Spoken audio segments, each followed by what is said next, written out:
நாளுக்கு ஆயத்தமா? நீங்க எந்த நாளுன்னு ஏன்ட கேட்கக்கூடாது, நான் வசனத்தை மட்டும்தான் சொல்ல போறேன். அந்த நாளுக்கு நீங்கள் ஆயத்தமா? வாழ்க்கையில எத்தனையோ நாட்கள் இருக்கிறது, எத்தனையோ நாட்கள் இருக்கிறது. பிறந்த நாள் இருக்கிறது, அதுக்கப்புறம் கல்யாண நாள் இருக்கிறது, மரண நாள் இருக்கிறது. ஆவிக்குரிய ஜீவியத்தில் ரட்சிக்கப்பட்ட நாள் இருக்கிறது, ஞானஸ்நானம் எடுத்து இயேசுவோடு உடன்படிக்கை பண்ண நாள் இருக்கிறது, பரிசுத்தாவின் அபிஷேகத்தை பெற்ற நாள் இருக்கிறது. ஆனால் இப்பொழுது நான் உங்களிடத்தில் வைக்கப் போகிறதான ஒரு வார்த்தை என்னவென்றால், அந்த நாளுக்கு நீங்கள் ஆயத்தமா? அந்த நாள் வெகு சீக்கிரமாய் வரப்போகிறது. அந்த நாள் வெகு சீக்கிரமாய் என்ன செய்ய போகிறது? வரப்போகிறது. கடந்த வாரத்தில் நாம் தியானிக்கும் போது பரலோகத்தில் பிரவேசிக்க ஜாக்கிரதையாய் ஜீவியுங்கள். இன்று கர்த்தர் கொடுத்ததான வார்த்தை என்னவென்றால், அந்த நாள். அதை நம்ம பாடணும். அந்த நாள் நெருங்குவதே, ஆண்டவர் இயேசு வேகம் என்ன செய்கிறார்? வருகிறார். ஒரு பிள்ளைக்கு அல்லாட்டா ஒரு பையனுக்கு கல்யாண நாள் குறிக்கப்பட்டாச்சுன்னா அந்த நாள் எப்பொழுதுடா வராதுன்னு அவங்க என்ன செய்வாங்க? காத்திருப்பாங்க. ஆனால் கல்யாணம் முடிஞ்சு ஒரு 5 வருஷம் ஒரு 10 வருஷம் போச்சுன்னா சீ அப்படிங்கிற ஒரு சலிப்பு என்ன செஞ்சிடும்? நிறைய பேர் சிரிக்கிறாங்க, உள்ளதான் ஃபஸ்ட்டு ஒரு சலிப்பு என்ன செஞ்சிடும்? வந்துடும். ஆனால் நம்முடைய பரம மனவளனாகிய இயேசுவின் கரங்களை பிடித்து பரலோக ராஜ்யத்திற்கு போயிட்டோம்னா தலைமுறை தலைமுறையாய் 1000 வருடமானாலும் அங்கே சலிப்புக்கு இடமே இல்லை, சந்தோஷம்தான் நிறைந்திருக்கும். அல்லேலூயா. அங்கே சந்தோஷம்தான் என்ன செய்யும்? நிறைந்திருக்கும். அந்த நாளுக்கு நம்ம ஆயத்தமா? ஏன் பாஸ்டர் இப்படி ஒரு வார்த்தை நீங்க எடுத்தீங்கன்னா, நான் உட்கார்ந்து தியானிக்கும் போது மத்தேயு 24ஆம் அதிகாரத்தில் சொல்லப்பட்டதான சம்பவங்கள் எல்லாம் இப்பொழுது நடந்து கொண்டு இருக்கிறது. மத்தேயு 24ஆம் அதிகாரத்தை நீங்கள் வீட்டில் போய் நன்றாய் வாசித்து பாருங்கள். சம்பவங்கள் எல்லாம் நடந்து கொண்டு இருக்கிறது. இவைகள் எல்லாம் நடக்கும்போது வேதனைகளுக்கு ஆரம்பம் என்று சொல்லப்பட்டிருக்கிறது. இவைகள் எல்லாம் நடக்கும்போது எதற்கு ஆரம்பம்? வேதனைகளுக்கு ஆரம்பம். அப்படி என்றால் அந்த நாளுக்குள் நாம் பிரவேசிக்க என்ன செய்ய வேண்டும்? ஆண்டவர் சொல்கிறார். எசேக்கியேல் 38ஆம் அதிகாரம் 7வது வசனத்தை நீங்கள் வாசிக்கும் போது சொல்லப்பட்டிருக்கிறது, நீ ஆயத்தப்படு, நீ ஆயத்தப்படு, உன்னுடனே கூடின உன் எல்லா கூட்டத்தையும் ஆயத்தப்படுத்து, நீ அவர்களுக்கு காவலனாய் இரு என்று சொல்லப்பட்டிருக்கிறது. அப்ப அந்த நாளுக்கு ஆயத்தப்பட வேண்டும். அந்த நாளுக்கு என்ன செய்யணும்? ஆயத்தப்பட வேண்டும். எஸ்தர் ராஜாத்தியை குறித்து சொல்லும்போது அவள் அந்த நாளுக்கு ஆயத்தமானால் எவ்வளவு காலங்கள் ஆயத்தமானாலாம்? 1 வருடத்திற்கு மேலாக அவள் என்ன செய்தாள்? ஆயத்தமானாள். அங்கே எஸ்தர் 2ஆம் அதிகாரத்திலே சொல்லப்பட்டிருக்கிறது, அங்கே கன்னி பெண்கள் எல்லாம் கூடி எகாயின் வசத்தில் ஒப்பு கொடுத்ததற்கு பின்பு ஆயத்தப்படுவதற்கு தன்னுடைய சுய விருப்பத்தையும் சுய சித்தத்தையும் நிறைவேற்றுகிறவர்களாய் அல்ல, மணவாளனுடைய சித்தத்தை நிறைவேற்றுகிறவர்களாய் இருக்க வேண்டும். அல்லேலூயா. அங்கே காணப்பட்டதான எல்லா பெண்களும் அவருடைய சுய விருப்பத்தை தேடினார்கள், சுய வாஞ்சையை தேடினார்கள். அங்கே இருக்கிற எல்லாவற்றையும் அனுபவித்தார்கள், எல்லாவற்றையும் என்ன செய்தார்கள்? அனுபவித்தார்கள். அதனால்தான் அப்போஸ்தலன் பவுல் சொல்கிறார், எல்லாவற்றையும் அனுபவிக்க எனக்கு தகுதி உண்டு, எல்லாவற்றையும் அனுபவிக்க எனக்கு விருப்பம் உண்டு, ஆனால் எல்லாம் எனக்கு எப்படி இராது? தகுதியா என்ன செய்யாது? இராது. ரட்சிக்கப்பட்ட தேவனுடைய பிள்ளைகளுக்கு எல்லாவற்றையும் அனுபவிக்க எல்லாவற்றையும் கர்த்தர் கொடுத்திருக்கிறார். ஆனால் எல்லாம் நமக்கு எப்படி இராது? சொல்ல மாட்டீங்களா? எல்லாம் எப்படி இராது? தகுதியா இராது. அதனால் இங்கே எஸ்தர் ராஜாத்தி ஆயத்தமாகிறாள். மணவாளனுக்கு முன்னாலே போய் நிற்க வேண்டும். நான் நினைக்கிறேன் அவ கூட இருந்த எல்லா பெண்களும் சொல்லியிருக்கலாம், இவளுக்கு ஒன்றும் தெரியல, பைத்தியக்காரி என்று சொல்லியிருக்கலாம். அளவிட்டால் இப்படி சொல்லியிருக்கலாம், விவரம் இல்லாதவள் என்று என்ன செய்திருக்கலாம், சொல்லியிருக்கலாம். ஆனால் அவள் தன்னை அடங்கி இருந்தபடியினால், தன்னை அடக்கத்துடன் காத்து கொண்டபடியினால், தனக்குள்ள ஒரு செல்ஃப் கண்ட்ரோல், ஒரு இச்சை அடக்கம், ஒரு அடக்கம் அவளுக்குள் இருந்தபடியினால காலங்கள் வந்தபோது அந்த இடத்தில் கூடின எல்லா கன்னி பெண்களுக்கு முன்பு இவளை தான் கர்த்தர் தெரிந்தெடுத்தார். அல்லேலூயா. ஆயினால் என் அன்பு தேவனுடைய ஜனமே, அந்த நாளுக்காக நாம் எவ்வளவு அடக்கமாய் இருக்க வேண்டும், அந்த நாளுக்காக எவ்வளவு நாம் தியாகம் செய்ய வேண்டும், அந்த நாளுக்காக நாம் எப்படிப்பட்டவர்களாய் ஜீவிக்க வேண்டும். மனசும் மாம்சமும் விரும்பினபடியாரம் செய்தால் அந்த நாளுக்கு நாம் போக முடியாது. மனசும் மாம்சமும் விரும்பினபடியாரம் செய்தால் அந்த நாளுக்கு நாம் என்ன செய்ய முடியாது, போக முடியாது. எல்லாத்திலையும் நமக்கு ஒரு செல்ஃப் கண்ட்ரோல், எல்லாவற்றிலையும் நமக்கு ஒரு செல்ஃப் கண்ட்ரோல். எல்லாவற்றையும் நாம் இழந்து, எல்லாவற்றையும் விட்டு இயேசுவை மட்டும், வசனத்தை மட்டும் நாம் காத்து கொண்டால், வசனம் மட்டும் நமக்குள்ள கிரியை செய்ய ஆரம்பித்து விட்டால் அந்த நாளுக்கு நாம் ஆயத்தமாகிறோம். அந்த நாளுக்கு நாம் என்ன செய்கிறோம், ஆயத்தமாகிறோம். அப்போ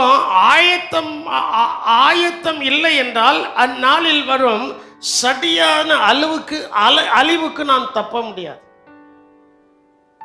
அந்நாட்களில் வரும் சடிதியான அழிவு. ஒரு கூட்டம் மேலே போகும், ஒரு கூட்டம் இந்த பூலோகத்தில் இருக்கும். மேலே போற கூட்டம் சடிதியாய் வருகிற அழிவுக்கு தப்புவிக்கப்படுவார்கள். இல்லையா? அவர்களுக்கு அழிவு என்ன செய்யாது, இருக்காது. அவர்கள் யுகாயுகமாய் என்றென்றுக்கும் இயேசுவோடு கூட இருப்பார்கள். அல்லேலூயா. அதுக்கு தாங்க இந்த கட்டுப்பாடு, அதுக்கு தான் இந்த கட்டுப்பாடு. இன்னைக்கு காலையில் பாஸ்டர் மட்டும் சொன்னேன், இந்த வெயில்லையே இந்த வஸ்திரத்தை கெட்டதுக்கு உனக்கு முடியல அப்படின்னா நான் போட்டிருக்க வஸ்திரத்தை பாரு. கழுத்திலிருந்து என் கால் வரைக்கும் போட்டு கப்பு நிறைய செஞ்சிருக்கிறேன், வந்திருக்கிறேன். எதையும் தாங்குவதற்கு கர்த்தர் என்ன செய்வாரு, பலன் கொடுப்பா. அங்க போயாச்சுன்னா அந்த சூரிய பிரகாசத்தை பார்க்கிலும் பிரகாசமானவருடைய மடியில் போய் நாம் படுத்து கொஞ்சம் விளையாட போறோம். அல்லேலூயா. அப்ப அந்த பிரகாசமா இருக்கிறதான இடம்,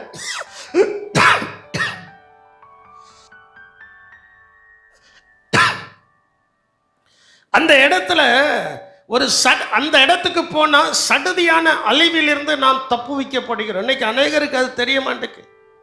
எதுக்கடா இவங்க வேத புஸ்தகத்தை தூக்கிக்கிட்டு வேதையும் கையுமா இருக்கிறார்கள், ஜெபிக்கிறார்கள், வேதம் வாசிக்கிறார்கள், எல்லாவற்றையும் ஒரு கட்டுப்பாடோடு கூட இருக்கிறார்கள் என்பது இப்பொழுது தெரியாது. அந்த எஸ்தர் ராஜாத்தி எல்லாவற்றிலையும் அவர்கள் ஒரு கட்டுப்பாடோடு கூட இருந்தது அங்க இருந்த யாருக்கும் தெரியாது. அந்த ரகசியம் பெரியது என்று சொன்ன இயேசுவுக்கு மட்டும்தான் தெரியும். அல்லேலூயா. இந்த ரகசியம் எப்படிப்பட்டது? ஏன் நம்ம கட்டுப்பாட்டோட அமைதலா இருக்கிறோம்? ஏங்க அமைதலா இருக்கிறோம் அப்படின்னா, ஒரு சடுதியான அழிவு வரப்போகிறது, அதுல இருந்து ஒரு கூட்டம் காக்கப்பட போகிறது. அந்த காக்கப்படுகிற கூட்டத்தில் தான் கர்த்தர் உங்களையும் என்னை வைத்திருக்கிறார். வாசியுங்கள் 1 தெசலோனிக்கேயரின் புஸ்தகம் 5ஆம் அதிகாரம் 2-3 வசனங்களை நீங்கள் வாசிக்கும் போது இவ்விதமாய் சொல்லப்பட்டிருக்கிறது. இரவிலே திருடன் வருகிற விதமாய் கர்த்தருடைய நாள் வரும் என்று நீங்கள் எடுத்து சட்டண்டு வாசிங்கம்மா. இரவிலே திருடன் வருகிற விதமாய் கர்த்தருடைய நாள் வரும் என்று நீங்களே நன்றாய் அறிந்திருக்கிறீர்கள். சமாதானமும் சௌக்கியமும் உண்டென்று அவர்கள் சொல்லும் போது கர்ப்பவதிகளுக்கு வேதனை வருகிறது போல அழிவு எப்படி வருமா, சடுதியாய் அவர்கள் மேல் வரும், அவர்கள் தப்பி போவது இல்லை. இயேசுவின் வருகையில் மனசும் மாம்சமும் விரும்பினபடியாரம் ஜீவித்து ஒரு அடக்கம் இல்லாமல், ஒரு கட்டுப்பாடு இல்லாமல் வாழ்ந்த அவர்கள் பூலோகத்தில் இருப்பார்கள். கட்டுப்போடு கூட வாழ்ந்தவர்கள். அகஸ்வரு ராஜாவினுடைய அரண்மனைக்கு எஸ்தர் ராஜாத்தி போனது போல நமக்கு ஒரு பெரிய அரண்மனை பரலோகத்திலே கட்டப்பட்டு கொண்டிருக்கிறது. அந்த அரண்மனைக்குள் நாம் பிரவேசிப்போம். அந்த அரண்மனைக்குள் நாம் என்ன செய்வோம்? பிரவேசிப்போம். அதுக்கு தான் கட்டுப்பாடு, அதுக்கு தான் கட்டுப்பாடு. ஏன் நமக்கு குடிக்க முடியாதா? சாராயம் குடிக்க முடியாதா? கோட்டர் குடிக்க முடியாதா? உலகத்தில் இருக்கிற சிற்றின்பங்களை அனுபவிக்க முடியாதா? அனுபவிக்கலாம். அனுபவி ராஜா அனுபவி என்று சொல்லி இந்த பூலோகத்தில் இருந்து விடலாம். இன்னொரு ராஜ்யத்திற்கு போவதற்கு என்னதில்லை, இடம் இல்லை. இன்னொரு ராஜ்யம், இந்த பூலோக ராஜ்யம் முடிய போகிறது, பரலோக ராஜ்யம் வரப்போகிறது. அந்த பரலோக ராஜ்யத்திற்குள் போக வேண்டும் என்றால் சகலத்திலே நமக்கு ஒரு கட்டுப்பாடு. அந்த அழிவு எப்படி வருகிறதா? சடுதியா, நினைக்க முடியாது. ஆக்சிடென்ட் எப்படி வருது சொல்லுங்கள்? ஆக்சிடென்ட் எப்படி வருது? நினைச்சா பார்க்குறோம், நினைச்சா பார்க்குறோம், நினைக்கல. சடுதியாய் ஒரு அழிவு வருது. அதே போலதான் இந்த பூலோகத்தில் சடுதியாய் ஒரு அழிவு வரப்போகிறது.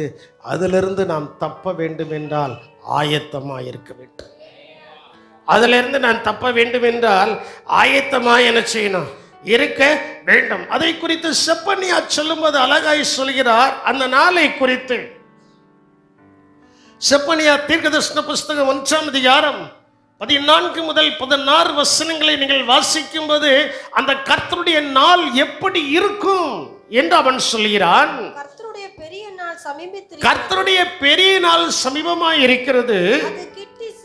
அது கிட்டி சேர்ந்து கர்த்தருடைய நாள் எப்படி இருக்கிறதா? கர்த்தருடைய பெரிய நாள் எப்படி இருக்கிறதா? மிகவும் சமீபமாய் இருக்கிறது. அது கிட்டி சேர்ந்து மிகவும் தீவிரித்து என்ன செய்கிறது? வருகிறது. நான் சொல்வேன்னா, இன்னொரு வகையில சொல்ல வேண்டும் என்றால், தாவீது சொல்லும்போது சொல்கிற மரணத்துக்கு எனக்கும் சொல்ல மாட்டேங்கல ஒரு அடி, அதே அளவுதான் நான் நினைக்கிறேன். இயேசுவின் வருகையினாலும் கிட்டி வந்துச்சு. இயேசுவின் வருகையினாலும் எப்படி வந்துச்சு? கிட்டி என்ன செய்துட்டு வந்துட்டு. கர்த்தருடைய பெரிய நாள், அதுக்கு மிஞ்சின ஒரு பெரிய நாள் பூலோகத்திலேயோ பரலோகத்திலேயோ இல்லை. அதுதான் பெரிய நாள். அந்த பெரிய நாளில் பெரியவரோடு கூட நாம் இருக்க வேண்டும். யாரோடு கூட இருக்கணும்? எல்லாரும் சொல்லுங்க, யாரோடு கூட இருக்கணும்? பெரிய நல்ல பெரியவரோடு கூட என்ன செஞ்சிடணும்? பயிரணும். அது கிட்டி சேர்ந்து மிகவும் தீவிரித்து வருகிறது. கர்த்தருடைய நாள் என்கிற சத்தத்திற்கு பராக்கிரமசாலி முதலாய் அங்கே மனங்கசந்து என்ன செய்வானா? அந்த நாளுக்கு முன்னால யாரும் நிற்க முடியாது. உலகத்துல பெரிய நாடா இருக்கிறதான அமெரிக்க அதிபர் ட்ரம்மா இருக்கட்லாம், மனங்கசந்த அளவா. இந்திய நாட்டினுடைய பெரியவர்களா இருக்கலாம், அளவிட்டால் இந்த விளாத்திக்குளத்தினுடைய ஒரு பெரியவர்களா இருக்கலாம், அளவிட்டால் இந்த சபையில் இருக்கிற பெரியவர்களா இருக்கலாம். மனம் கசந்து அழாமல் இருக்க வேண்டும் என்றால் தன்னை தியாகம் செய்த இயேசுவை உறுதியாய் பற்றி கொள்ள வேண்டும். அல்லேலூயா. கர்த்தருடைய நாள் என்கிற சத்தத்துக்கு பராக்கிரமசாலி முதலா என்னால் எல்லாம் சாதிக்க முடியும் என்று அந்த சாதனை வாயின் வார்த்தைகள் இருக்கிறது. அவர்கள் சொல்வார்களா? மனம் கசந்து என்ன செய்வார்களா? நான் சொல்றேன், நம்மளால ஒண்ணுமே சாதிக்க முடியாது, இயேசுவால் சாதிக்க முடியும். அல்லேலூயா. எஸ்தர் ராஜாதி அதான் செய்தார். She had no parent. அவளுக்கு பெற்றோர்கள் இல்லை. சாதிப்பதற்கு உற்சாகப்படுத்துவதற்கு அவளை உற்சாகப்படுத்துவதற்கு சாதிக்க வைப்பதற்கு உண்மையிலே ஒரு பெற்றோர் என்ன செய்யணும்? இருக்கணும். பெற்றோர் இல்லை, செலவழிப்பதற்கு ஆட்கள் இல்லை. ஆனால் அவளுடைய உள்ளம் தியாக மனப்பான்மையோடு யெகோவா தேவனை பார்த்ததினால் அந்த யெகோவா தேவன் அவளை சாதிக்க வைத்தார். அல்லேலூயா. அதே போல இந்த சபையில் இருக்கிற யார் யாரெல்லாம் தியாக மனப்பான்மையோடு தியாகம் செய்த இயேசுவை நோக்கி பார்க்கிறார்களோ அவர்கள் சாதனையாளர்களாகவும் வருவார்கள். அந்த நாளுக்கு மனங்கசந்து அழமாட்டார்கள். அந்த நாளில் இயேசுவோடு கூட இருப்போம். யாரோடு கூட இருப்போம்? இயேசுவோடு கூட இருப்போம். சரி, தொடர்ந்து வாசிக்கும் போது அந்த நாள் உக்கிரத்தின் நாள். உக்கிரம்னா என்ன? கோபம், கடும் கோபம். அந்த நாள் உக்கிரத்தின் நாள், அது இக்கட்டும் இடுக்கமுமான நாள். இப்போ இடுக்கமான வாசல் வழியாய் பிரவேசிக்க, உங்களை தியாகம் செய்து அந்த பாதையில் பிரவேசிக்க உங்களை ஒப்பு கொடுக்கவில்லைன்னா இன்னொரு நாள் வருகிறது. அது என்ன நாளா? இடுக்கமும் இக்கட்டுமான நாள். அது அழிவும் பால் கடிப்புமான நாள். அது இருளும் அது அந்தகாரமுமான நாள். அது மப்பும் அந்தாரமுமான நாள். அங்க வெளிச்சமே இருக்காது. அந்த சடுதியாய் வருகிற அழிவிலே சிக்கிக் கொள்கிறவர்களுக்கு வெளிச்சமே இருக்காது. வெளிச்சமே என்ன செய்யாது? இருக்காது. ஆனால் அந்த சடிதிலே சிக்கிக் கொள்ளாமல் அந்த நாளுக்கு ஆயத்தமானவர்கள் போற இடத்துல இருளே இருக்காது. விசுவாசிக்கிறவங்க நல்ல கரங்களை வைத்து கர்த்தரை மகிமைப்படுத்துங்க பார்ப்போம். நான் பிரவேசிக்கிற அந்த ராஜ்யத்துல இருளே இருக்காது. அல்லேலூயா.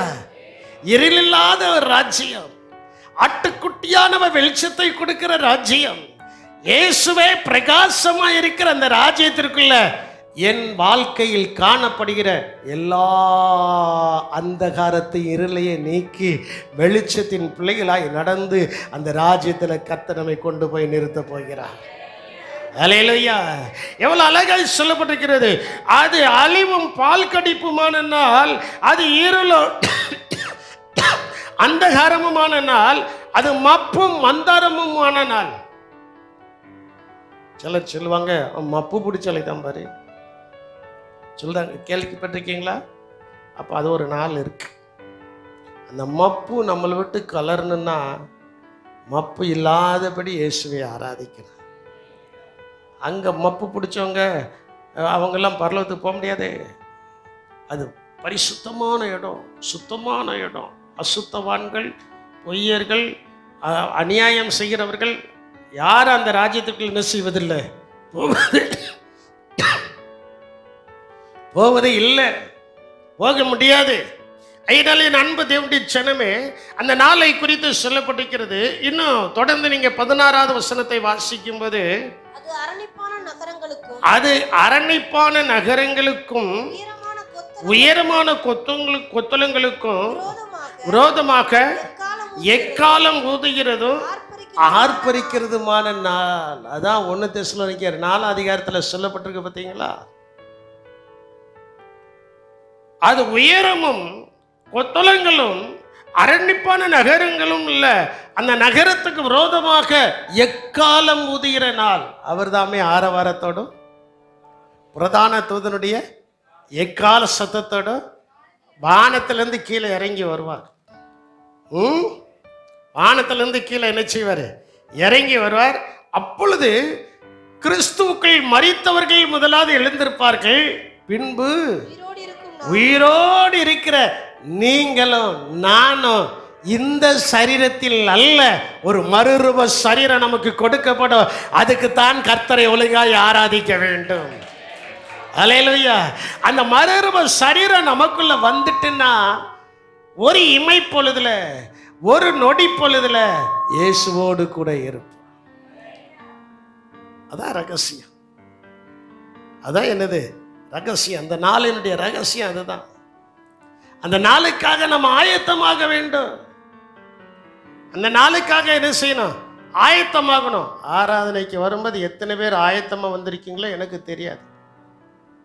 சிலர் ஆராதனைக்கு வரும்போது வீட்டில் கெட்டது சேலையே, இன்னைக்கு காலையில் கெட்டின சேலையே நைட்டு வரைக்கும் அதான். இன்னைக்கு நைட்டு வரைக்கும்னா மறுநாள் காலையில் வர அதுதான். சில பிள்ளைகள் அதான் ஆராதனைக்குன்ட்டு ஒரு ஆயத்தம். ஐயோ தப்பா போடணும்.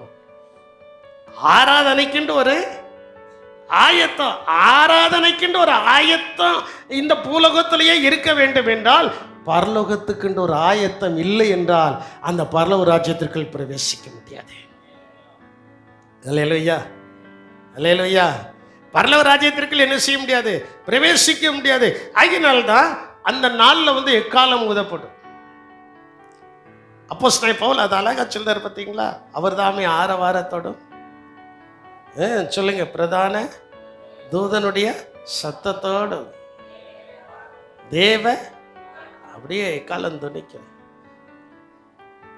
அந்த நாளுக்கு ஆயத்தமானவங்க மேலே அந்த எக்காலம் துணிக்கும் போது அந்த எக்கால சத்தம் அவங்கள மேலே கொண்டு போயிடும்.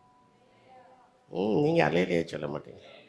அந்த எக்கால சத்தம் அவங்கள டேக்கப் லட்ட பிக்கப் அவங்கள மேலே என்ன செஞ்சிடும்? கொண்டு போயிடும். அந்த வாகனம் சீக்கிரமாய் வரப்போகிறது. உலகத்தில் இருக்கிற சகல பரிசுத்தவான்களையும் சகல பரிசுத்தவாட்டிகளையும் எடுத்து கொள்ளப்படுகிற ஒரே ஒரு வாகனம். அந்த வாகனத்தில் எத்தனை பேர் ஏறினாலும் அந்த வாகனம் அழிந்து போகாது. அதை எந்த ட்ரோனையும் வச்சு அழிக்க முடியாது. அழிக்க முடியாத ஒரு வாகனம் இறங்கி வரப்போகிறது. அந்த வாகனத்துக்கு செல்வதற்கு ஆயத்தமாகிற ஜனங்கள் பாக்கியவான்கள். அதுதான் அந்த நாள், அதுதான் அந்த நாள். நல்லா நீங்க புரிஞ்சுடுங்க. இப்போ பாருங்க, வான் கவசம் இருக்கிறது. என்ன கவசம் இருக்கிறது? நல்லா என்னைய கவனிக்கணும். வானத்தில் கவசங்கள் இருக்கிறது. ஒவ்வொரு நாட்டுக்கும் கவசங்கள் இருக்கிறதா. அதை தாண்டி இன்னொரு நாட்டில் உள்ளவங்க உள்ளே என்ன செய்ய முடியாது? வர முடியாது. வந்தால் அதை அழிக்கிறதுக்கு இவன் என்ன செஞ்சிருக்கான்? கண்டுபிடிச்சிருக்கிறான். ஆனால் அண்டா சராசரத்தையும் படைத்த இயேசுவின் வாகனம், அந்த ஃப்ளைட்டு, அந்த ஜெட்டு, இல்லாட்டா வேற எதாக இருக்கலாம், அப்படியே கீழே இறங்கி வரும். அது அவர் வரும்போது சவுண்டோடு கூட வரும். சவுண்டோடு கூட வருவார். சவுண்டோடு கூட வரும்போது அந்த வாகனம் இறங்கும்போது அந்த வாகனத்தினுடைய வாசல்கள் திறக்கப்படும். திறக்கப்பட்டோடனே அதற்குள்ளே போகிறவங்கள கிழக்கிலே இருந்து மின்னல் தோன்றி மேற்கிலே மறைவதற்கு முன்பதாக அந்த வாகனத்தில் அத்தனை பேர் சேர்த்து கொள்ளப்படுவாங்க. அடுத்தாப்பில் ஒரு சவுண்டு வரும், டோர் மூடப்படும். மேலே பறந்து போவதை பூமியின் ஜனங்கள் கண்டு அவர்கள் மேலே சடதியாய் அழிவு வருவதை அவர்கள் பார்க்க போகிறார்கள். ஓ ரபார பௌதர அரபி ஷந்தூர அரபி கபாலபா ஏகுணால பால பௌதர அரபி ஷந்தூர அரபி கபாலபா. அந்த நாளுக்கு ஆயத்தமாகிறவர்கள் பாக்கியவான்கள். அந்த நாளில் இயேசுவோடு கூட இருக்க போகிற நாம் பாக்கியவான்கள். அல்லேலூயா. எனக்கு என்னமோ கொஞ்ச நாள் இப்படியே ஒரு தியானம். இந்த நாளுக்கு நான் ஆயத்தமா இருக்கிறேன்னா, அதே நேரங்கள் நான் தனியாக இருக்கும்போது என்னுடைய சிந்தனைகள் எல்லாம் அதைத்தான் யோசிக்கிறது. அந்த நாள் வரும்போது ஆண்டவரே, அந்த 10 கன்னிகைகள் ஆயத்தமாய் தான் இருந்தார்கள். அதுல 5 பேர் புத்தியுள்ளவர்களாய் இருந்தார்கள். 5 பேருக்கு புத்தியே இல்லை. அப்படிதானே பைபிளில் சொல்லப்பட்டிருக்கு. சபைக்குள்ள வந்தாங்க, ஞானஸ்தானம் எடுக்கக்கூடிய வயசு ஞானஸ்தானம் எடுக்கலை. அபிஷேகம் பெறக்கூடிய காலம் அபிஷேகத்தை பெறலை. ஆனால் எங்கே தான் இருந்தாங்க?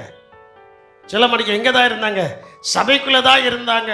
சபைக்குள்ளே இருக்கும்போது மணவாளன் வருகிறார் என்று சொன்ன உடனே பக்கத்தில் இருக்கிறவங்க, ஐயா உங்கள் அபிஷேகத்தில் எனக்கு கொஞ்சம் தாங்க, நீங்கள் பண்ண உடன்படிக்கையில் எனக்கு கொஞ்சம் பங்கு தாங்க என்று சொல்லும்போது அவ்வளோ நாள் ஒன்றாய் ஆராதித்த, ஒன்றாய் கூடி ஜெபித்த, ஒன்றாய் ஆகாரம் புசித்த அவர்கள் சொல்லிவிட்டார்கள், உங்களுக்கும் எங்களுக்கும் போகாதபடிக்கு, நாங்கள் அழிந்து போகாதபடி அந்த சடுதியான அழிவிலிருந்து மீட்கப்படுவதற்கு நீங்க எங்க கிடைக்குமோ அங்க போய் வாங்கிடுங்க, நாங்க உங்களுக்கு கொடுக்க முடியாது என்று சொன்ன உடனே மணவாளன் வருகிறார் என்ற சத்தம் கேட்டவுடனே அவர்கள் போய்விட்டார்கள். அந்த கதவு அடைக்கப்பட்டது. வந்து எங்களுக்காக தரவும் தரவும் தரவும் தரவும் என்று அவர்கள் கூப்பாடு போட்ட போது, உங்களை அறியே உங்களை அறியே உங்களை அறியேன் என்று சொல்லி அந்த வார்த்தை அவருடைய காதுகளில் தொனித்தவுடனே மார்புல அடிக்க ஆரம்பிச்சார்கள்.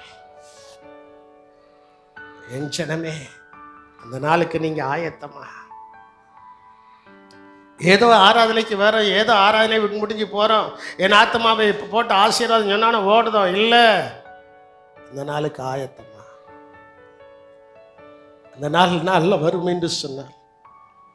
எத்தனை பேர் அந்த கிறிஸ்துவின் பிழைக்குள் போக போகிறீர்கள் எனக்கு தெரியாது. அது எக்காலம் ஊதுகிறதும் ஆர்ப்பரிக்கிறதுமான நாள். ஆர்ப்பரிப்போடு கூட கர்த்தர் என்ன செய்வார்? வருவார். அந்த நாள்ல ஒருவேளை அந்த நாள் சபை கூடும் நாளா இருந்துச்சுன்னா, அந்த சபை கூடும் நாள்ல அவர்கள் இல்லாமல் இருந்தால் உடைய அழிவு எப்படி இருக்கும்? கொஞ்சம் சிந்திச்சு பாருங்க. லேவியராகமத்தின் புஸ்தகம் 23ஆம் அதிகாரம் 31வது வசனத்தை வாசிக்கும்போது 21வது வசனத்தை வாசிக்கும்போது அங்கே சொல்லப்பட்டிருக்கிறது, அந்த நாள் உங்களுக்கு சபை கூடும் பரிசுத்த நாள் என்று கூற வேண்டும். அதிலே சாதாரணமான யாதொரு வேலையும் செய்யலாகாது. இது உங்கள் வாசஸ்தலங்களில் எல்லாம் உங்கள் தலைமுறை தோறும் சொல்ல வேண்டிய நித்திய கட்டளை. அந்த நாள் சபை கூடும் நாள். அந்த நாள் என்ன நாள்? சபை கூடும் பரிசுத்த நாள். அந்த நாள்ல சாதாரணமான யாதொரு வேலையும் செய்யாமல், சாதாரணமான நம்மெல்லாம் சில நேரத்தில் வேலையெல்லாம் முடிச்சுட்டு தானே ஆறாங்கள வந்து உட்கார்ந்துருக்கிறோம். செய்யாதீங்க, செய்யாதீங்க. ஆண்டவர் சொல்றார், நான் சொல்லல. அந்த நாளுக்கு நீங்க ஆயத்தமாகணும்னா சபை கூடும் நாள்ல சபையில கூடுங்க. எல்லா வேலையும் வரதான் செய்யும். என்னுடைய தாயார் அடிக்கடி சொல்லுங்க, மூக்கு இருக்கிறது வரைக்கும் சளி வருண்டாம்பாங்க. அதே போல நாம் ஜீவனோடு இருக்கும் வரைக்கும் எல்லா வேலைகளும் அந்த நாட்கள்ல வரதான் செய்யும். அவர்களுக்கு நமக்கு இருக்கிற வித்தியாசம் என்னவென்றால், அந்த சபை கூடும் நாள் அது பரிசுத்தமான நாள். அந்த பரிசுத்தமான நாள்ல நான் பரிசுத்தரை தரிசிக்க செல்கிறேன். இல்லையா?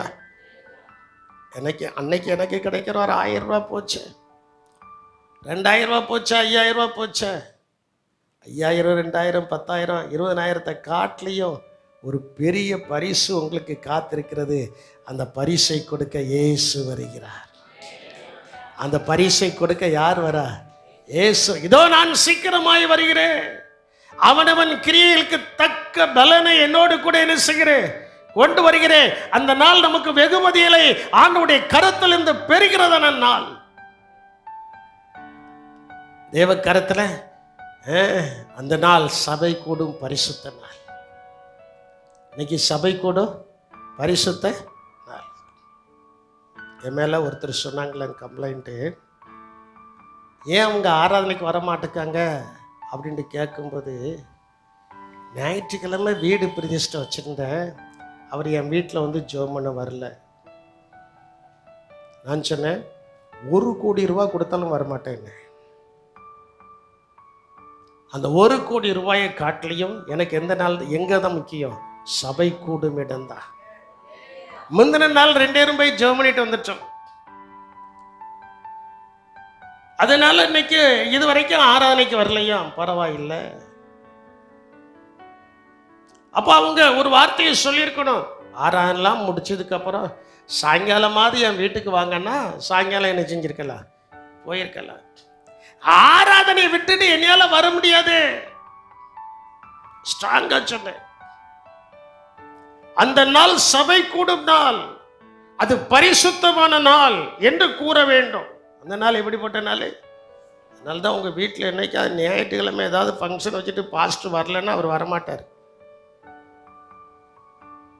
அவர் என்ன செய்ய மாட்டார்? வரமாட்டார். மரணம் அந்த ஒன்றுக்கு மட்டும் ஒரு விதிவிலக்கு வச்சிருக்கிறேன்.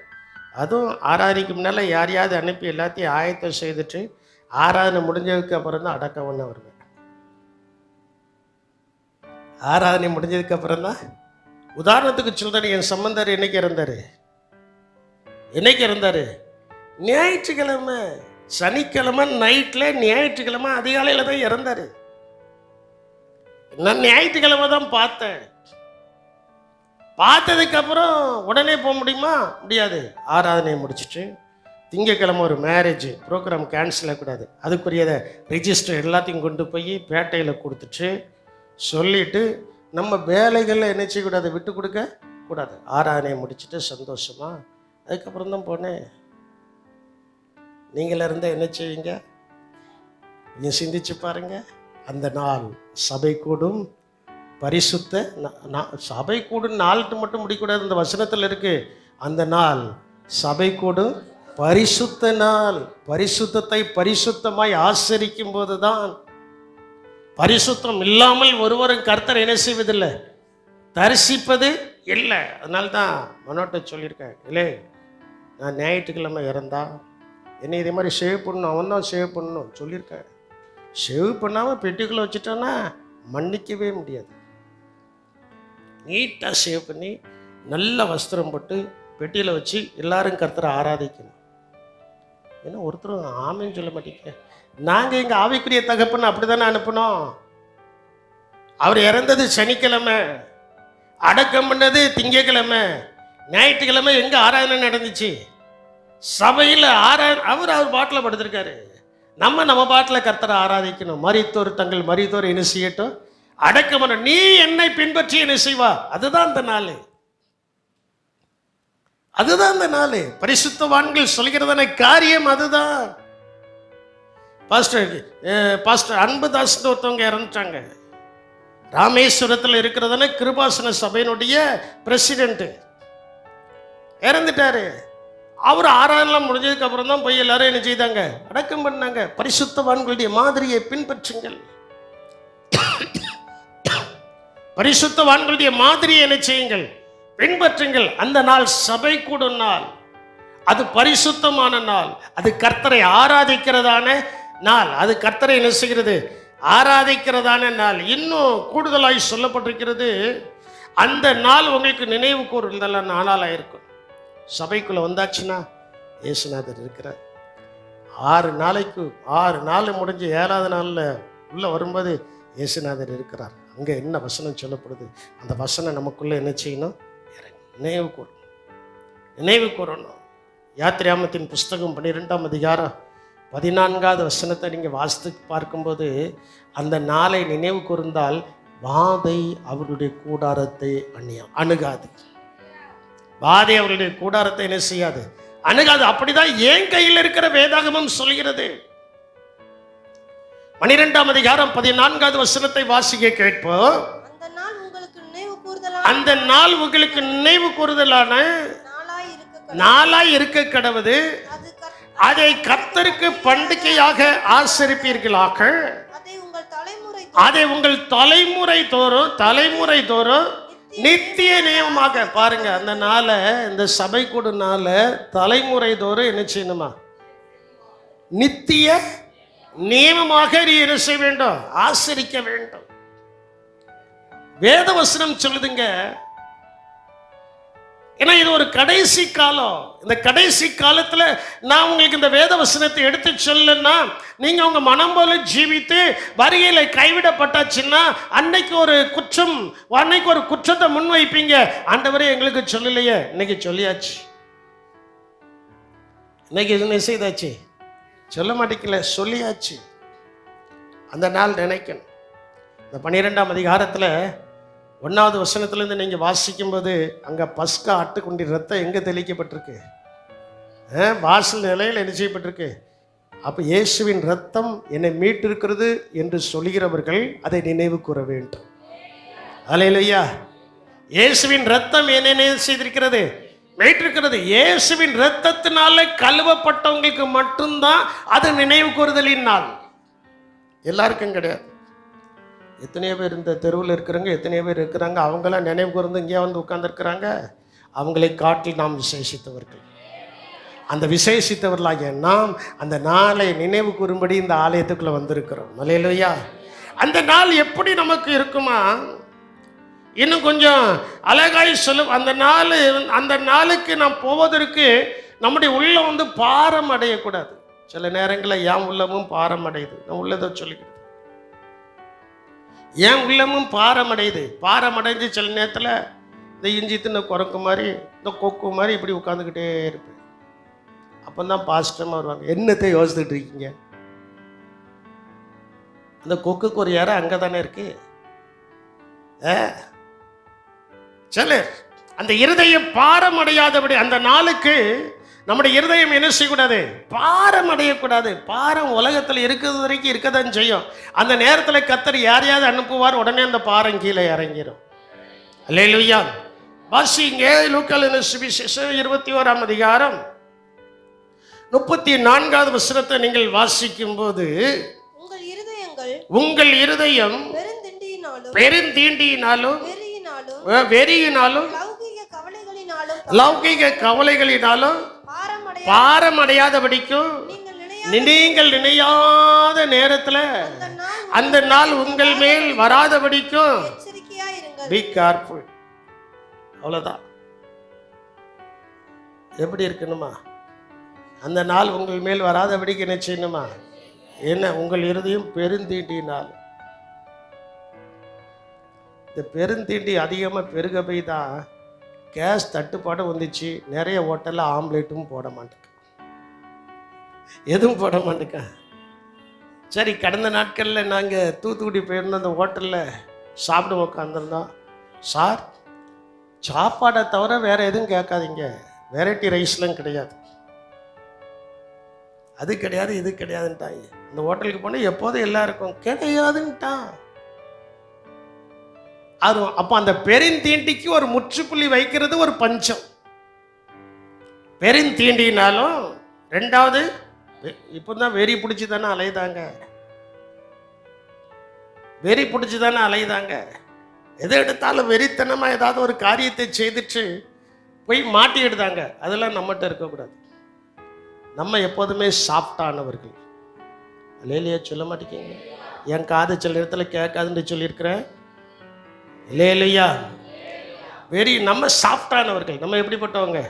பார்க்கறதுக்கு இந்த ஆள் மோசமான ஆள், முகம் இருக்க அப்படின்ட்டு தெரியும். இயேசுநாதரை பார்க்கும்போது 4 கூட்டம் இருந்துச்சு. பரிசேயன், சதிசேயன், வேதபாரகன், சீஷர்கள். 4 கூட்டம் இருந்துச்சு. இந்த 4 கூட்டத்தில் 3 கூட்டம் எப்போதும் அவரை கடினமாக தான் பார்த்துட்டு இருந்துச்சு. ஒரே ஒரு கூட்டம் இயேசுவோடு கூட இருக்கிறவங்களுக்கு தான் இயேசு யார் என்பதை குறித்து அவருக்கு தெரிந்தது. மத்தேயு 11ஆம் அதிகாரம் 28, 29வது வசனத்தில் அதான் அவர் சொல்றாரு, வருத்தப்பட்டு பாரம் சுமக்கிறவர்களே, நீங்கள் எல்லாரும் என்னிடத்தில் வாருங்கள், நான் உங்களுக்கு இளைப்பாறுதல் தருவேன். என் நுகம் எப்படி இருக்கு? லகுவாயும் என் சுமை என் நுகம் எப்படி இருக்கு? மெதுவாயும் என் சுமை லகுவாயும் என்ன செய்யுது? பார்க்கறதுக்கு அவரை பார்த்து அப்படிதான் தெரியும். அவரை பார்த்தா அப்படிதான் தெரியும். நம்மளை பார்த்தா சிலருக்கு அப்படிதான் தெரியும். அவரு இவரு அப்போ ஆனா எல்லாம் பேசிடுவாங்க. ஆனா பக்கத்தில் வந்தாதான் இவர் இவ்வளோ அன்பான ஆளாங்கிறது தெரியும். ஆகையினால் உங்களுடைய இருதயம் பெருந்திண்டியினாலும் வெறியினாலும் லௌகிக கவலை, லௌகிக ஐயோ நான் கார் வாங்கலையே, நான் வீடு கட்டலையே, நான் இடம் வாங்கலையே, நான் அதை செய்யலையே, இதை செய்யலையே, கவலையே வேண்டாம். கர்த்தர் அதனதன் காலத்தில் அதனதன் கார்த்தியை நேர்த்தியாய் செய்கிறதான தேவன். அல்லேலூயா.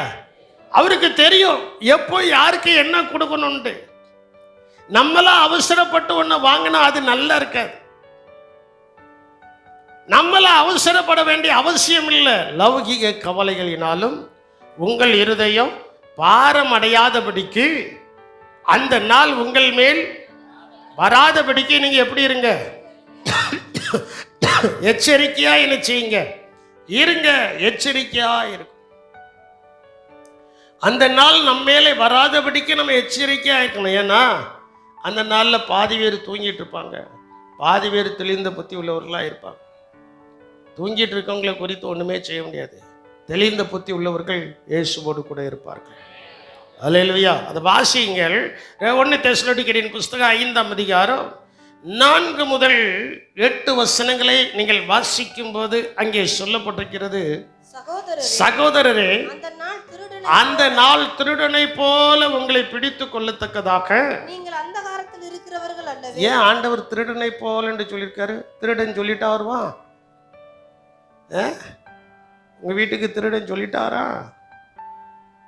நீங்க கண் அசைகிற நேரம் அவனுக்கு தெரியும், வந்து லவ கொண்டு தூக்கிட்டு போயிடுவான்.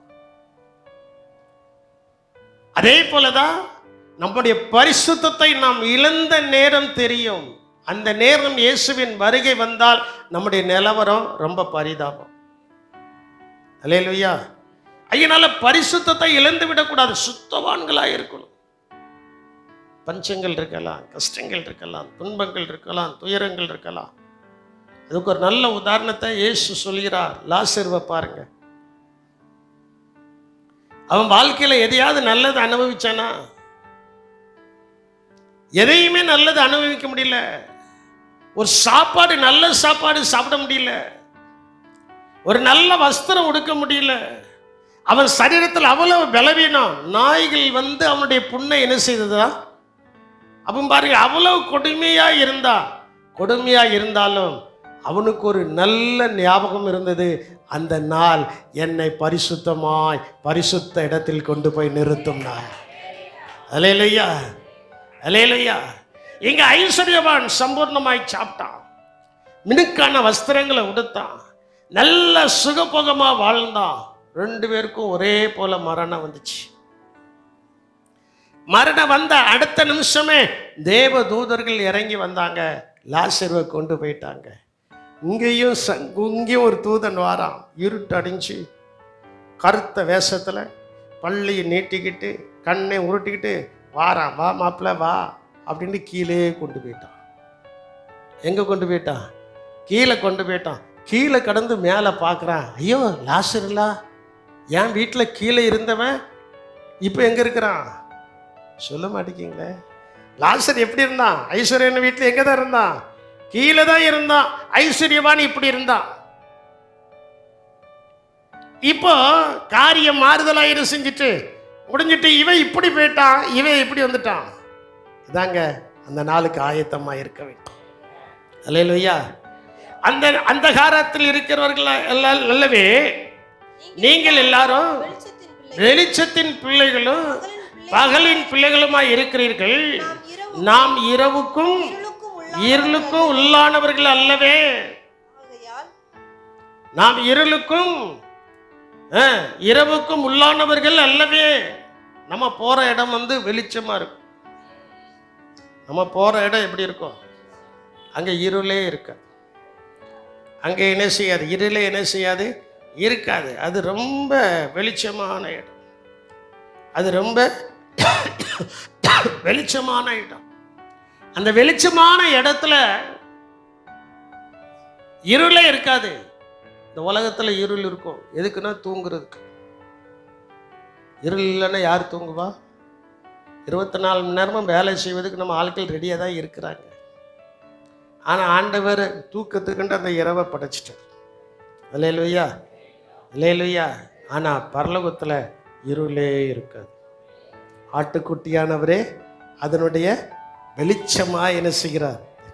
போன உடனே கண்ணு இமை தட்டாது, இச்சையோடு பார்க்காது, லௌகிக கவலை வராது, வெறி வராது, பாரமும் வராது. அங்கே போன உடனே ஒன்னே ஒன்று வரும், பரிசுத்தம் மட்டும் வரும். அங்கே போன உடனே என்னது மட்டும் வரும்? பரிசுத்தம் மட்டும் என்ன செய்யும்? வரும். அசுத்தமானவர்கள் அங்கே அவங்களுக்கு அங்கே இடமே இல்லை, பார்க்கவே முடியாது. இந்த உலகத்தில் அவங்க பெரிய ஆட்களாக இருந்திருக்கலாம், ஆனால் பரலோகத்தில் எட்டி பார்க்க முடியாது. எட்டி பார்க்கணும்னா ரட்சிப்பு இருக்கணும், இயேசுவின் ரத்தத்தினால கழுவப்பட்டிருக்கணும், ஞானஸ்தானம் எடுத்திருக்கணும், அவரோட உடன்படிக்கை பண்ணியிருக்கணும், அவர் கொடுத்த அபிஷேகம் நம்ம மேல் இருக்க வேண்டும். இது இல்லாத எப்பேற்பட்ட கொம்பனாக இருக்கட்டும், எப்பேற்பட்ட உயர்ந்தவனாக இருக்கட்டும், ஆண்டவர்களை ஏற்றுக்கிட மாட்டார். அதான் அப்போஸ்தலர் 8ஆம் அதிகாரத்தில் பேதுரு யோவானை வந்து கைகளை வைத்து ஜெபம் பண்ணும்போது எல்லாரும் பரிசுத்த ஆவியினால் நிரப்பப்பட்டாங்க. நிரப்பப்படும் போது அங்கே ஒரு மாயவித்தைக்காரன் இருக்கிறான். அவன் அதை பார்த்த உடனே என்ன செஞ்சிட்டான்? சொல்ல மாட்டேன். பார்த்த உடனே என்ன செஞ்சிட்டான்? கட்டுக்கட்டா பணத்தை கொண்டு வந்துட்டான். அப்படி சொல்லாமல்ல, கட்டுக்கட்டா எதை கொண்டு வந்துட்டான்? பணத்தை கொண்டு வந்தோடனே பணத்தை கொண்டு வந்தோடனே பேதுருட்ட கொடுத்த, ஐயா நானே யார் தலையிலெல்லாம் கை வைக்கிறேனோ அவங்கெல்லாம் இதே மாதிரி பரிசுத்த ஆவியினால என்ன செய்யணும்? நிரம்பணும்னு சொன்னோன்னே பாட்டுன்னு சொல்லிவிட்டாரு. பட்டுன்ட்டு சொல்லிவிட்டாரு. இந்த காலத்தில் நான் சொல்லுவேன்னா வாங்கி வச்சுக்கிடுவேன், வைக்க மாட்டேன். அது நேர்மையான வழியில் வராத பணமாக இருந்தால் வாங்கி வைக்கவே மாட்டேன். இன்னும் சிலர் போட்ட தசம பாகம் எங்கள் வீட்டில் அது தனியாக இருக்குது, செலவழிக்கலை. அது எப்படி வந்துச்சு என்னங்கிறது எங்களுக்கு தெரியணும். அம்மா அது தனிப்பட்ட முறையில் கையில் வந்திருக்குன்னா கேட்டுருவோம். அது காணிக்கை பெட்டில் வந்திருக்கிறதுனால கேட்க முடியாது.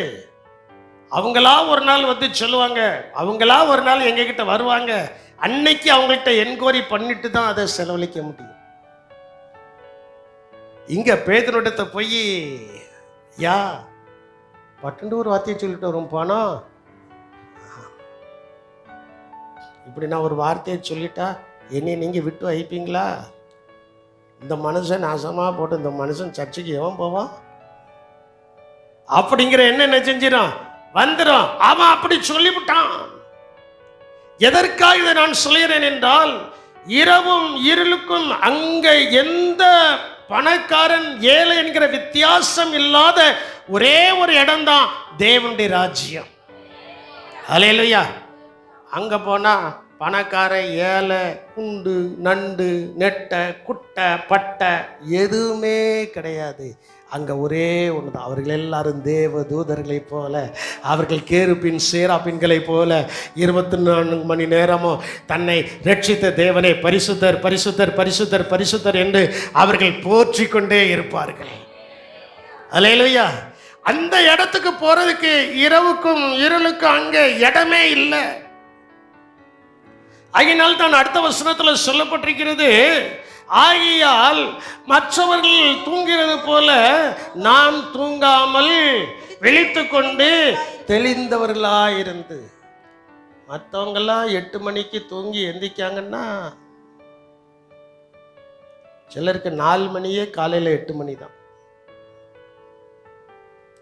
சிலருக்கு காலையில் அதிகாலையில் எத்தனை மணி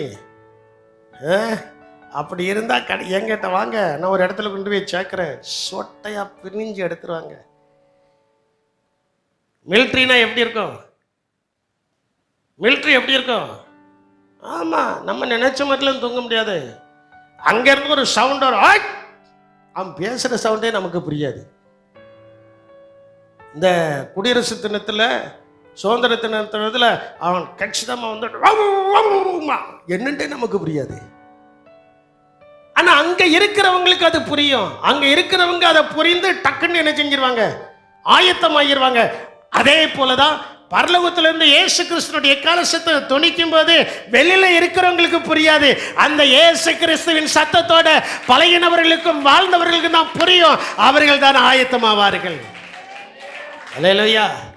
அவர்கள் தான் என்ன செய்வாங்க, ஆயத்தமாவார்கள். அதான் சொல்லப்பட்டிருக்கு, தூங்குறவர்கள் தூங்கட்டும்பா. ஆகையால் மற்றவர்கள் தூங்கிறது போல நாம் தூங்காமல், மற்றவர்கள் தூங்குறது போல.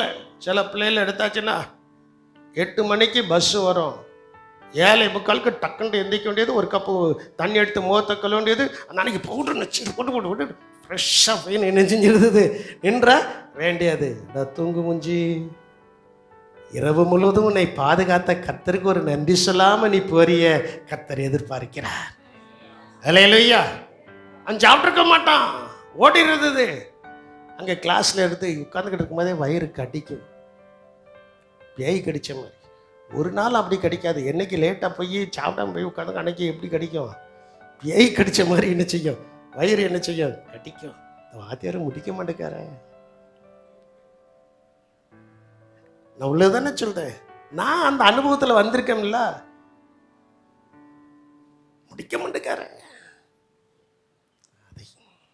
ஏன் நான் இதை சொல்றேன்னா, தூங்குறவங்களாம் தூங்கட்டும், நீயோ விழித்து கொண்டு வெளிச்சத்தின் தெளிந்தவர்களாயிருந்து.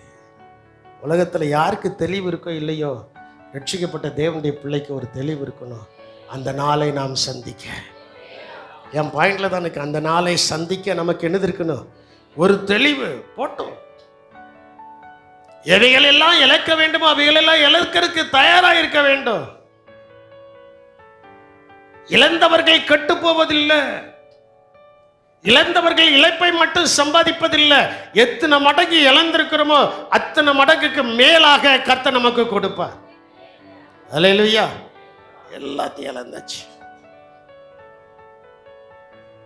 வீட்டில் யாக்கோபு கூடார வாசித்தான், ஆனா எல்லாத்தையும் இழந்துட்டான். இழந்து இப்போ தனியா யார் வீட்டுக்கு போறா? லாபானுடைய வீட்டுக்கு என்ன செய்தான்? போறான். வீட்டில் சுகபோகமா இருந்தவன், நல்ல வசதியோடு கூட இருந்தவன் தனியா போறான். போகும்போது கர்த்தர் அவனோடு கூட பேசுறாரு, யாக்கோபே நீ பயப்படாத, நான் உனக்கு துணையாகி நிற்கிறேன், நான் உனக்கு துணையாகி இருக்கிறேன், நான் உனக்கு சொன்னதை நிறைவேற்றும் அளவு நான் உன்னை விட்டு விலகுவது இல்லை அப்படின்னு ஒரு ப்ராமிஸ் கொடுத்தார் பாருங்க. அவனுக்கு பயம் நீங்கி விட்டது. பயம், அதான் தெளிந்த புத்தி. தெளிந்த புத்தி, தெளிவை கர்த்தர் கொடுக்கிறார். அல்லேலூயா.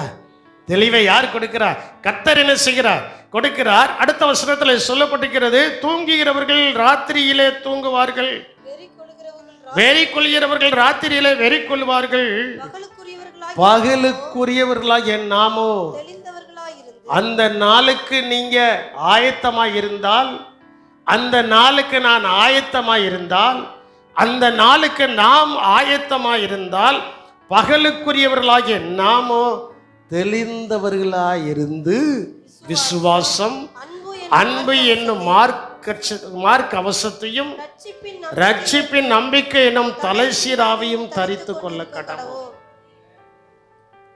ஆயத்தமாயிருக்கீங்களா? கொஞ்சம் சிந்திச்சு பாருங்க. விசுவாசம், விசுவாசம். பாஸ்டர்மா இந்த சங்கீதத்தெல்லாம் வாசிக்கின்ற சொல்லியிருக்கிறாங்க. எங்க வேலை சொல்ற வேலை தான். நான் கடைபிடிக்கிறது யாருடைய வேலையா இருக்கணும்? இன்னைக்கு காலையிலேயே நேற்றைக்கு சாயங்காலமா நினைக்கிறேன், நான் உட்காந்துட்டு போட்டோம் அப்படின்னு பாஸ்டர்மா சொன்னாங்க, உங்க வேலை சொல்லுத வேலை தானே, நீங்க சொல்லி தானே ஆகணும். அது இப்போ எனக்கு ஞாபகம் வருது. பாஸ்டர்மா அந்த ராக்காலத்துலேயும் ஃபோனில் அட்டன் பண்ணி இந்தந்த சங்கீதத்தெல்லாம் நீ வாசிமா. சிலருக்கு வாக்குத்தத்த வசனமெல்லாம் எழுதி கொடுத்தாங்க, அங்கே வாசிக்காங்களோ குப்பையில் போட்டாங்களோ எனக்கு தெரியாது. எனக்கு எழுதி கொடுத்த வசனம் என் டைரியில் இருக்குது, இங்கே இருக்குது. அம்மா டெய்லி காலையில் வாசித்துருவேன், டெய்லி காலையில் என்ன செஞ்சிருவேன்? வாசித்துருவேன். அப்போ நல்லா நீங்கள் யோசித்து பாருங்க. பகலுக்குரியவர்களாகிய நாமோ தெளிந்தவர்களாய் இருந்து விசுவாசம், விசுவாசம், அன்பு என்னும் மார்க் கவசம். இந்த மார்புல ஒரு கவசம் இருக்கு, இந்த மார்புல ஒரு கவசம் இருக்கு. அதனால தான் வெளியரங்கமான எந்த கவசத்தையும்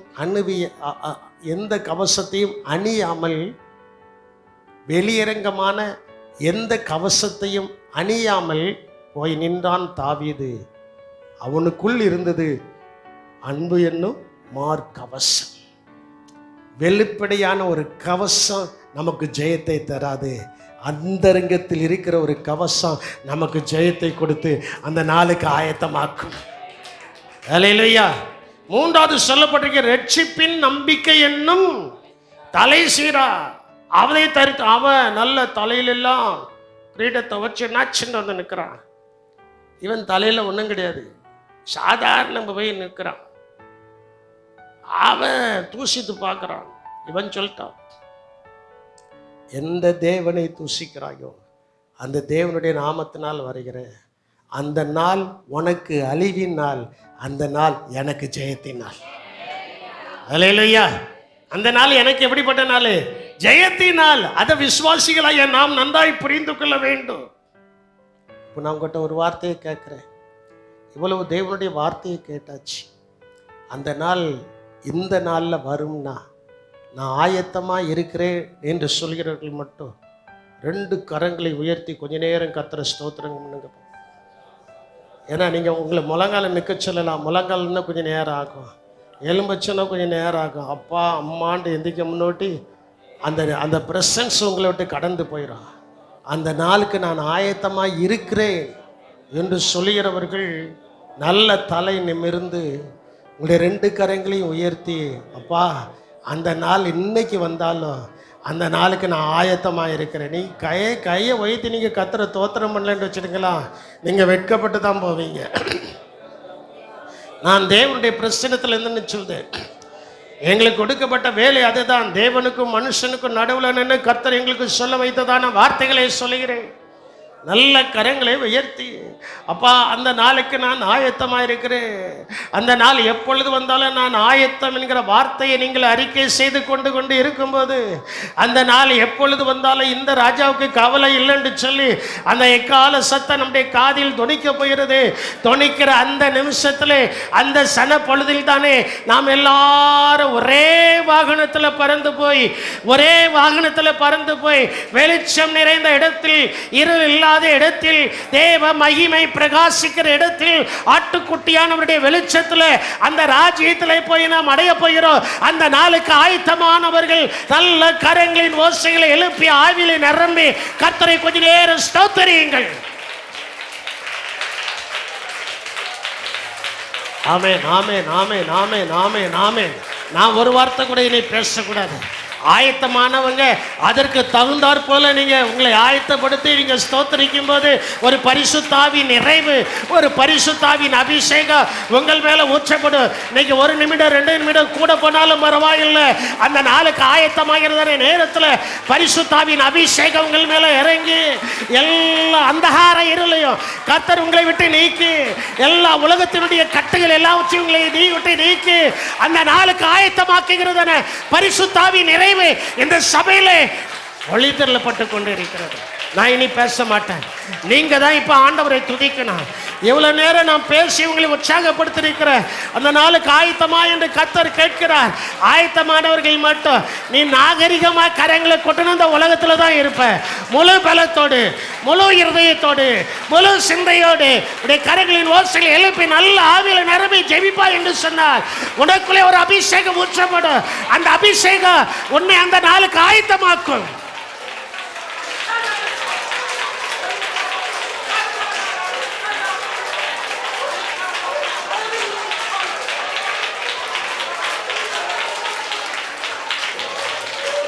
எங்கள் கிருபையும் இரக்கம் நிறைந்த எங்கள் அன்பின் இரட்சகரே, நாங்கள் உம்மை துதிக்கிறோம், உம்மை ஸ்தோத்திரிக்கிறோம். கர்த்தாவே, நீர் கொடுத்திரு ஒரு வார்த்தை, அந்த நாளுக்கு ஆயத்தமா என்று. அந்த நாளை குறித்து வேத வசனம் எங்களுக்கு என்ன சொல்கிறது என்பதை தியானிக்க ஆவியான தேவன் எங்களுக்கு உதவி செய்தபடி நாள் உமக்கு ஸ்தோத்திரம். அந்த நாளில் இந்த சபையில் ஆராதித்து கொண்டிருக்கிற ஒரு பிள்ளைகள் கூட கைவிடப்படாதபடிக்கு, வெட்கப்பட்டு போகாதபடிக்கு, அந்த நாளினுடைய எக்காலம் தொனிக்கும் போது ஆண்டவரே, நாங்கள் 1 நிமிடத்திலே, ஒரு இமை பொழுதிலே நாங்கள் உம்மோடு கூட வந்து அமர, உம்மோடு கூட இருக்க தேவன் எங்களுக்கு அனுக்கிரகம் பாராட்டியர்ல. கிருபை கூட இருக்கட்டும். கர்த்தர் ஆசீர்வதியும். இயேசுவின் நாமத்தில் ஜெபிக்கிறோம் ஜீவனுள்ள நல்ல தகப்பனே, ஆமென். எல்லாரும்